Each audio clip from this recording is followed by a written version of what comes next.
बनिए का दिमाग। एक बनिए ने गलती से दूसरे के मोबाइल नंबर पर बैलेंस डलवा दिया। जब गलती का एहसास हुआ तो उसे फोन कॉल किया, पर अगले ने फोन नहीं उठाया। कई बार कॉल करने के बाद थक कर बनिए ने मैसेज किया, लश्कर तालिबान में आपका स्वागत है मान्यवर। बैलेंस स्वीकार कर आप हमारे सदस्य बन गए हैं। अब से जरा सतर्क रहिएगा, सरकारी एजेंसियां हम पर नजर रखे हुए हैं, संभल कर फोन इस्तेमाल करिएगा। तुरंत घबराए हुए आदमी का फोन आया कि ये क्या माजरा है। बनिए ने फ्री में सलाह दे दी कि बैलेंस वापस कर, मेंबरशिप कैंसिल हो जाएगी। बस फिर क्या था, थोड़ी देर में पैसा वापस आ गया। इन फ्यूचर अगर आपके पास किसी अनजान व्यक्ति के खाते में चले जाएं तो आप भी ये वाली ट्रिक आजमा सकते हो, ठीक है। आपका पैसा वापस आ जाएगा, ज़्यादा कुछ कह भी नहीं पाएगा, आपका पैसा वापस आ जाएगा, ठीक है। Viral news. सूत्रों से पता चला है कि मोदी जी ये ऐलान करने वाले हैं कि अगर 400 से कम सीटें आई तो वे प्रधानमंत्री नहीं बनेंगे। 400 से कम सीट आने पर वे योगी जी को प्रधानमंत्री का पदभार सौंप देंगे।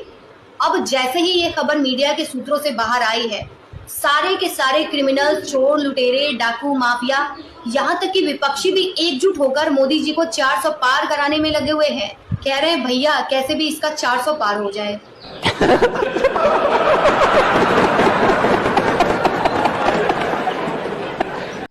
क्या कहना चाहोगे, ये जो न्यूज बता रही है ये रियल है या फेक? कमेंट कर सकते हो अपने अकॉर्डिंग, ठीक है। गरीब परिवार पर निबंध कैसे लिखा जाता है, आप भी सुन लो। एक अमीर लड़की को स्कूल में गरीब परिवार पर निबंध लिखने को कहा गया। जरा गौर फरमाइए, लड़की ने क्या लिखा। एक गरीब परिवार था, पिता गरीब, माँ गरीब, बच्चे गरीब। परिवार में 4 नौकर थे, वह भी गरीब। स्कॉर्पियो कार थी, वह भी टूटी हुई थी। उनका गरीब ड्राइवर बच्चों को उसी टूटी कार में स्कूल छोड़ के आता था। बच्चों के पास पुराने मोबाइल थे। बच्चे हफ्ते में सिर्फ 3 बार ही ताज होटल में खाते थे, बाकी दिन घर पर। घर में केवल 2 एसी थे, और वह भी सेकंड हैंड। सारा परिवार बड़ी मुश्किल से ऐश कर रहा था। ज्यादा अमीर होना भी सही नहीं है ना। अगर आपको देखो पढ़ाई करोगे स्कूल में तो आपको गरीब पर अगर निबंध लिखना आ गया तो आप क्या करोगे, आपको अमीर खानदान से तो आप इसी प्रकार से निबंध लिखोगे ना। तो इसलिए ज़्यादा अमीर होना भी सही नहीं है, मतलब होना चाहिए या फिर आपकी सोच अच्छी होनी चाहिए, ठीक है। आपकी राय इस पे क्या है बता देना। इंसानों पर मछलियों का श्राप। जब पहली बार इंसान ने मछली का शिकार किया तो मछली ने इंसान को श्राप दिया कि है इंसान, तुम भी एक दिन नेट में फंसोगे और बाहर नहीं निकल पाओगे। और आज मछली का श्राप सच हो गया है। मछलियां जब जाल में फंसा करती थी तो बाई चांस निकल भी जाया करती थी मौका देखकर, है ना।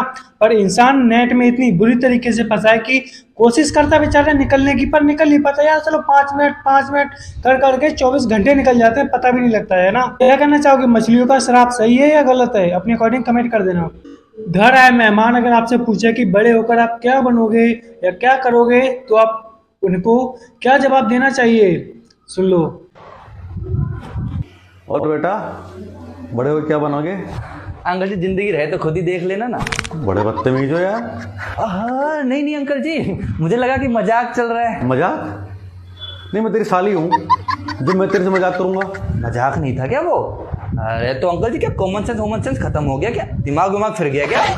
क्या बोल रहा है, क्या कह रहा है? अरे नहीं मतलब अंकल जी आप खुद ही देखो, आपने मुझसे पूछा कि बड़े होके क्या बनोगे और कितना बड़ा करोगे मुझे। नहीं आपकी उम्र में पहुंच जाऊंगा जब बड़ा मानोगे क्या? अबे मेरे कहने का मतलब बताइए कि भविष्य में क्या करोगे।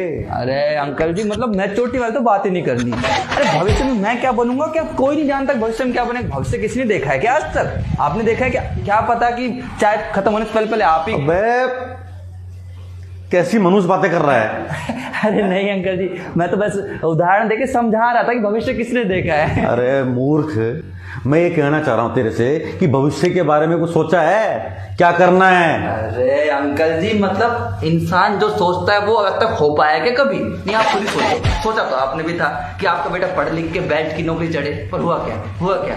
लड़की लेके भाग गया। नहीं भाग गया ना, भागा कि नहीं भागा?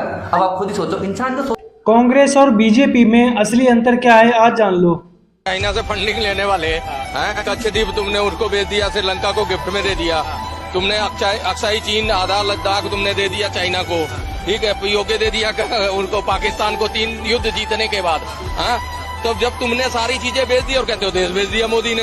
अरे भाई तुमने तो दे ही दिया जिंदगी भर के लिए। उनने तो चलो ब्यूरोक्रेट है, उनको टेक ओवर कराया है। भाई जीएमआर की कंपनी संभाल रही थी बॉम्बे के एयरपोर्ट, और वहाँ की एक विदेशी कंपनी थी कोई इंग्लैंड की, उन दोनों से टेक ओवर यहाँ का देसी आदमी ले रहा है। फिर भी देखो कहते हैं, ये कहते हैं हम नॉन वेज खाते हैं, अंडा खाते हैं, लेकिन वेजिटेरियन है, वो वाला झूठ चल रहा है यहाँ। इतना खतरनाक झूठ और पच नहीं रहा पब्लिक। समझ गए? और कुछ समझाने की जरूरत बची है?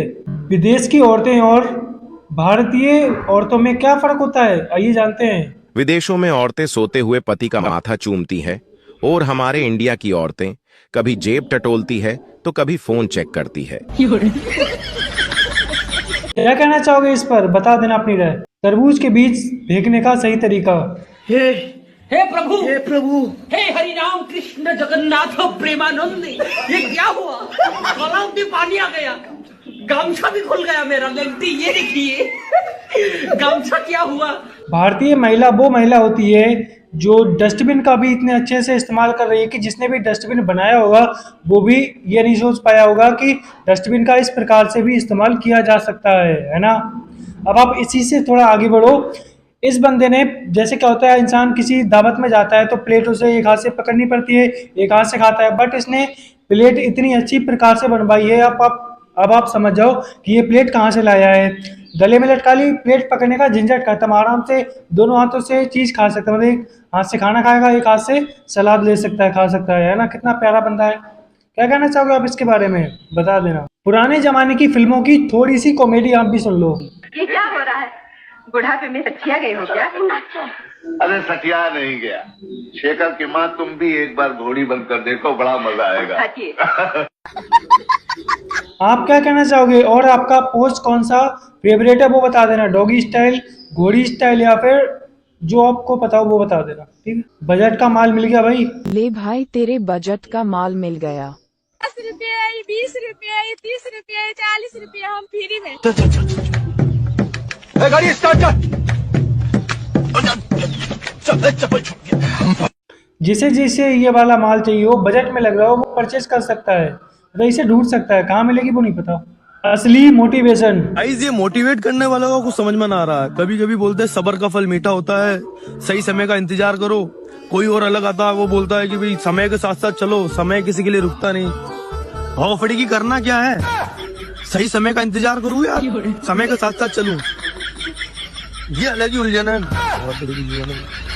कई बार समझ नहीं आता है कि ये सारे मोटिवेशनल स्पीकर की राह ढूंढवाने की जरूरत करते हैं, राह से भटकाने की कोशिश करते हैं। सारा समझ नहीं आता कि ये राह पर ले जाने की कोशिश कर रहे हैं या राह से, मतलब रास्ते से भटकाने की कोशिश कर रहे हैं। आपका फेवरेट मोटिवेशनल स्पीकर का नाम क्या है, बता सकते हो अगर इच्छा हो तो। चमचों के लिए कुछ नया। 70 साल पुरानी पार्टी अकेले आज चुनाव नहीं लड़ पा रही और चमचे बोल रहे हैं हमारा पप्पू प्रधानमंत्री बनेगा। क्या कहना चाहोगे इस पर, बता देना अपनी राय। अपनी बॉस की या अपने बॉस की ऐसी मदद करना किस प्रकार से, सुन लो और देख भी लो। आप ऐसे पैदल चल रही हैं, अच्छा नहीं लगता है। आपको रास्ते में कोई देखेगा, हम लोग को बोलेगा उल्टे कि यार तुम्हारी बॉस ऐसे पैदल चल रही थी, अच्छा थोड़ी ना लगता है। इतना गर्मी का मौसम है, उमस का टाइम है, आप गाड़ी नहीं लाए तो आप हमको बोलते ना मैम, हम लोग किस काम आएंगे आखिर। आप हमारा इतना ख्याल रखती है, हम भी आपका ख्याल रख सकते हैं मैम। एक काम कीजिए, लीजिए 20 रुपए पकड़िए, ऑटो पकड़ के आइए, ठीक है ना। समझे कुछ, ये मदद है या किसी की बेइज्जती, अपने अकॉर्डिंग जवाब दे देना, ठीक है। मेरे को तो ये बेइज्जती लग रही है, क्योंकि इस प्रकार से मदद कौन करता है यार। मतलब बॉस को 20 रुपए देके आप बोल रहे हो कि टुक टुक करके आ जाना। अब आप क्या कहना चाहोगे इस पर, अपनी राय बता देना। हस्बैंड और वाइफ के 3 बच्चों की स्टोरी छोटी सी, आप भी सुनो। पहला बच्चा इसलिए करना पड़ता है कि पता चले कि मियां और बीवी में ऐब नहीं है। दूसरा बच्चा इसलिए करना पड़ता है कि उसके साथ मिलके खेले। तीसरा बच्चा गलती से होता है और चौथा जोड़ी के लिए। क्या ये सही बोल रही है, बता देना। ऑटो वाले की शादी के अनसुने किस्से।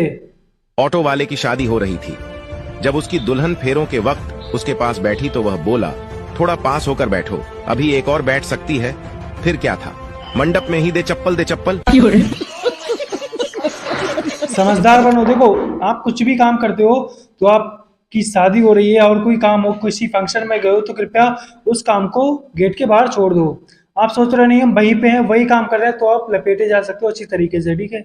हो सकता है आप जिम करते हो ज़्यादा, या आपका जिम या खुद की आपकी जिम है, तो आप किसी मतलब पार्टी वगैरह में गया, आपने किसी को उठा दिया डंबल समझ के, तो क्या हो जाएगा, लड़ाई हो जाएगी। इसलिए थोड़ा समझदार बनो, गेट के बाहर अपनी जो भी खूबी या कमियां हैं वो बाहर छोड़ दो, ज़्यादा बेहतर रहेगा, ठीक है। शादी के बाद लड़के और लड़की में क्या फ़र्क आ जाता है, सुन लो ध्यान से।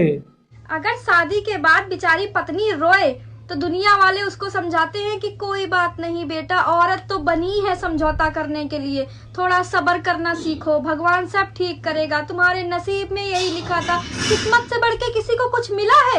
और वही जब शादी के बाद लड़का रोए तो सब बीवी को कोसते हैं, अरे है कैसी डायन पल्ले पड़ गई, कितनी तेज लड़की पल्ले पड़ गई, जीना हराम कर दिया लड़के का, है कितना श्रवण कुमार लड़का था, कैसी डायन मिली है इसको। किस्मत और समझौता तेल लेने चला जाता है। यही बोल रही है बेचारी, है ना। बिन बुलाए मेहमान की मेहमान नवाजी कैसे की जाती है, आज देख भी लो और सुन भी लो। अरे रिश्तेदार कहाँ जा रहे हो, हम तो तुमसे मिलने आया।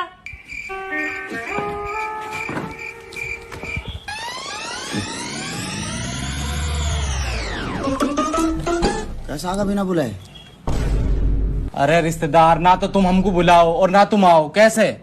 अब मैं ना बुलाऊं, ये रिश्तेदार है, निशाड़ा आ जाओ फिर 5-5 दिन तक जाओ ना। अब तक मुझे से आया हो, 5 मिनट रुको चला जाओगा अपने, क्या पता चाय पानी भी ना पियो। मैं 1 मिनट में आयो, कपड़ा धरी हूँ, फिर हम रुकाया जाओ। देख ना जल्दी मुँह तो निकट जाओ, अंदर वैसे हो रहा। चल जा रहा थी, मैंने पहले ही कही थी, कंजूस एक नंबर को। यार छोरी गलत भिजा दिया। 500 रुपए को तेल और फूंक आया। वो साहब 10-5 रुपए दे जाओ, छोरो रो 20 ही दे दो, गया 10 का जमाना। राम राम, आराम से जाइए, है ना। अच्छा चोरन का खानदान में ब्याह दी छोरी।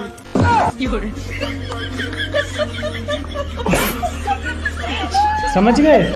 अगर देखो कोई भी मेहमान आपके घर दूसरे या तीसरे दिन आ जाता है तो आप उसके साथ ऐसी इस प्रकार की मेहमान नवाजी कर सकते हो। अगर कोई मतलब महीने या 2-4 महीने साल में 1-2 बार आता है तो उसके साथ ऐसा मत करना, ठीक है। वरना हो सकता है अगर वो नाराज हो गया फिर वो आपको भी अपने घर कभी नहीं बुलाएगा। इसलिए जो मेहमान दूसरे दिन या तीसरे दिन आ जाते हैं उनके लिए ये वाला सबक सही है, ठीक है। आप क्या कहना चाहोगे इसके बारे में, बता देना। शादी क्या है? तो शादी है ना, एक्सपेक्टेशन का खेल है सारा।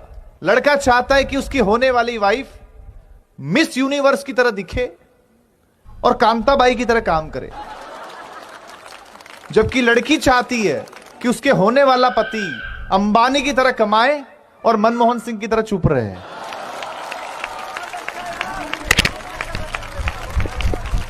समझे कुछ? 400 पार क्या बोल दिया इस बार। इन लोगों के हाल देख लो यार एक बार। जय श्री राम, जय श्री राम। आपका क्या नाम है? मिस्टर नदीम मलिक। नदीम मलिक? हाँ यार दिल से कह रहे हो, सही में कह रहे हो? भाई यहाँ से निकल ली, यहाँ से। जय श्री राम। जय श्री राम। मतलब आपका नाम नदीम है? नदीम मलिक। और आप क्या कह रहे थे अभी? जय श्री राम। जय श्री राम। हाँ भाई। ये बदलाव कब से आया? भाई ये आया था मेरे में 1.5 साल पहले से। अच्छा जी भाई। अन्य अब से पहले मैं बहुत क्लस्टर था, मोदी जी थे। अच्छा।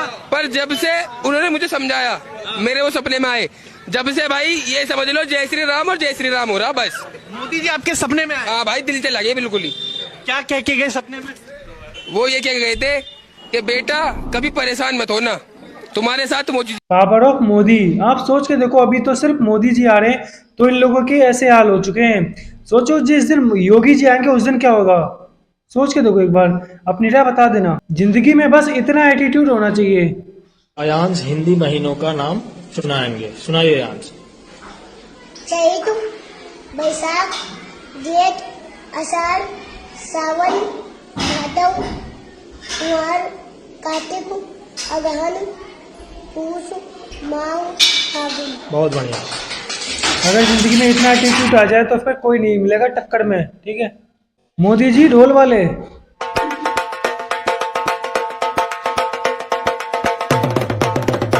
शादी, जन्मदिन आदि इत्यादि के लिए बुकिंग कर सकते हैं ढोलक वाले, ठीक है।